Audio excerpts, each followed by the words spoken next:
A few thoughts now as the Republican leadership and the hapless, gutless, and clueless Congress return to work after a month-long recess, a recess from, well, months of inactivity and abject failure. Why would anyone at all, for even a moment, believe that this congregation of soulless political sellouts could even begin to actually do responsible grown-up work in the nation's interest? These artless, heartless louts are the ones who chose Mitch McConnell and Paul Ryan to lead them, for crying out loud, with a little help from the Chamber of Commerce and the Business Roundtable, of course. And you and I elected these louts who've let down the country in almost every conceivable manner. And now they're what we have to fund billions of dollars in relief for the victims of Hurricane Harvey.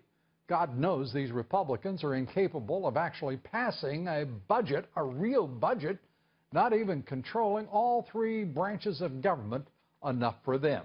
We'll have to cross our fingers these geniuses by the names of Ryan and McCarthy and McConnell and the rest can actually raise the debt ceiling, avoid a government shutdown, repeal Obamacare, as unlikely as that is, fix health care, perhaps, pass tax reform, for sure, and pass responsible immigration law and border security. Who do these fools think they're kidding? Do they look at the polls? They are a congregation of know-nothings and would know even less if they didn't believe everything that corporate America's lobbyists feed them every single day. Perhaps we shouldn't worry too much, though. The House is in session only 12 days this month, the Senate 17. Congress has yet to accomplish anything this year. Republican leaders have spent more time fighting and insulting the people's president than anything that they could even imagine doing in the national interest and for the American people. During the August recess, Speaker Ryan actually repeatedly attacked President Trump, begging the president not to end DACA, attacking the president's entirely appropriate and correct pardon of Sheriff Arpaio, and also claiming the president messed up in his Charlottesville response. By God, they're fools.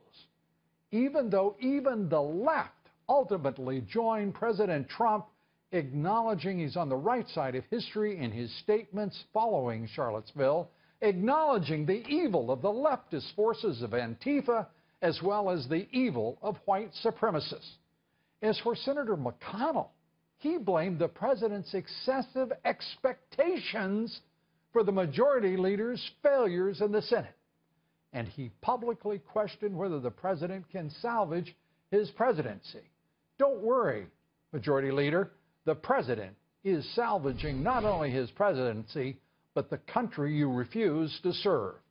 No wonder the latest Fox News poll shows voters have a favorable opinion of Trump, a far better opinion than they have of Ryan and McConnell. That same poll shows the president's approval rating nearly 3 times higher than that of Congress.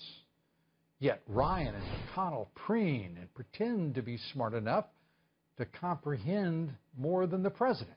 They don't even comprehend that their subversion of President Trump hurts them and their colleagues far more than the president, who seems to strengthen by the day. Even Dems like Schumer and Pelosi, you may have noticed, have toned down what has been toxic rhetoric, and they seem mannered in comparison now to Ryan, McConnell, and the pack of mediocrities who support and follow them.